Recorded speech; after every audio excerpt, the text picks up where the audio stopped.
About the age of 5, 6 years old, there was no mother for me.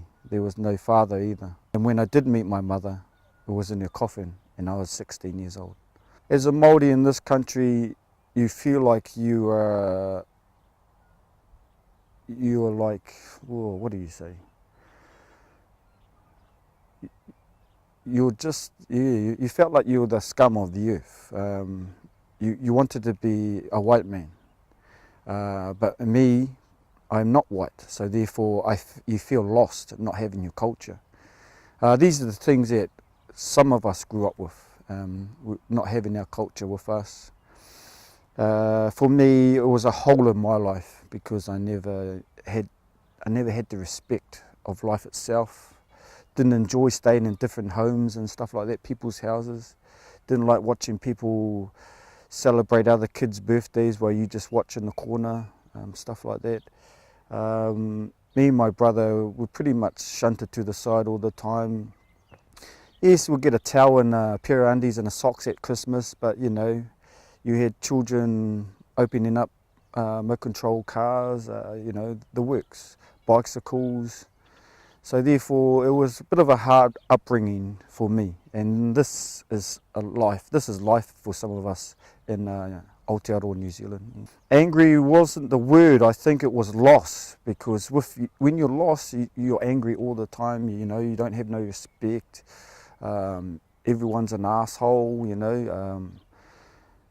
Teachers could never get a message to you because you're too busy looking them at the authority. Policemen weren't good people. Yeah, it was a very, very hard life. Yeah. What changed everything is me as a 13-year-old boy about to go patch up with a gang, realising that this gang is just not life. As I grew up in these different homes, there was a tight knit that we used to stick to, which was a little bit of a culture. But this would only happen some nights a week. So therefore, once you finish doing this, you had to go back to the house that you stayed at. So therefore, it was very hard growing up. Yeah, just went up to Auckland, fell in love with a girl, and didn't want to go back to Christchurch. Then from that, when I went to Auckland, it gave me identity. You know, there were other family members there. With this, it just opened my eyes a little bit more than what I was used to in Christchurch, which was just being racist against white people. Gangs, you know, was the way of life. I'd become a street kid because I didn't want to go back to these homes no more. So you find yourself sleeping under bridges, sleeping in churches, abandoned houses. What changed was all my friends were either dying, hanging themselves, overdosing, going to jail, or shot. And I just figured, well, I don't want this life. So when I moved to Auckland, I had a family member come down to Christchurch and find us, me and my brother. She said to us that you have a big family. And for me growing up in Christchurch, well, you felt like you didn't have family. Like I've just told you that we grew up in several families and several homes, so it didn't give you identity or didn't give you a family orientated life, kind of a thing.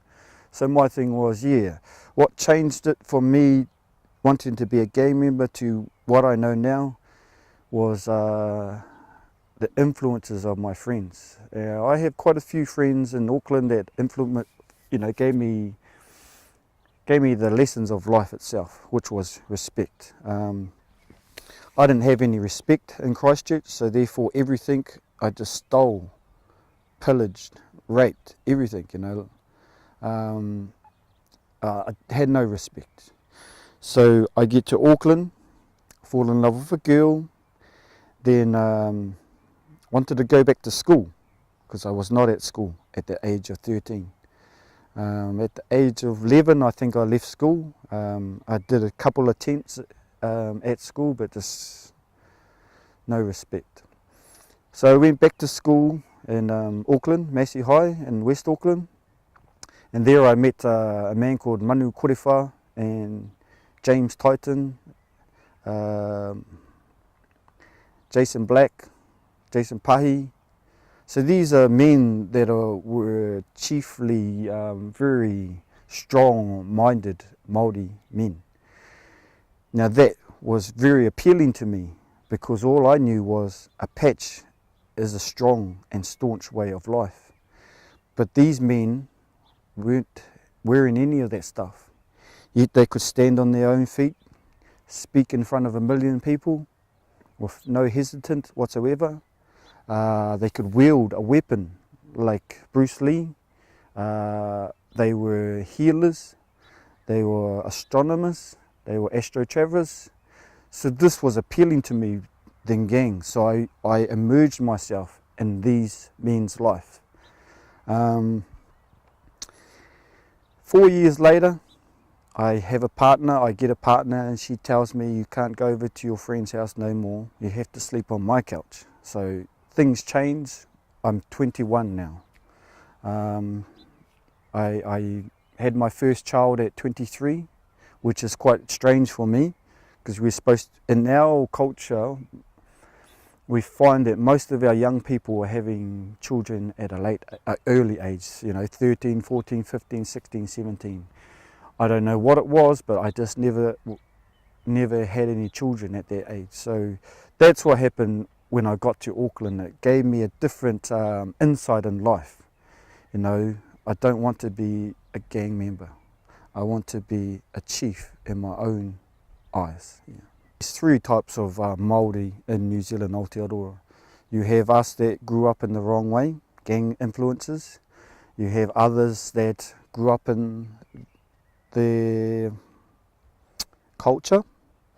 And then you had other Māori people who had no culture but educated. So yeah, for me, I wanted to merge all of this into my life. I wanted my culture. I wanted to be educated. I already had the other life. I tell you what, we're getting educated now. So, things that were taken off us back in the days is now given back because, they have leases, they have all these documentations of saying where we come from, whose land it was, where did they get it, where did they obtain it. I think we're getting really good. We're getting educated. Like I said, we're lawyers, we're judges, we're teachers, we're philosophers, we're all of that now. Our culture will not die now. There are so many children out there that are learning our culture, and that's the love of it, really, is to teach our children so the next generation will not be lost like me. I did tell you that I grew up in 4 different homes. These homes showed me love, showed me what a hug was. Didn't know what a hug was. When I felt a hug, I thought, well, that's a powerful feeling. As you're sitting there going, what the hell is this stuff hugging me? But the arms come around and it's like, oh, it's nice.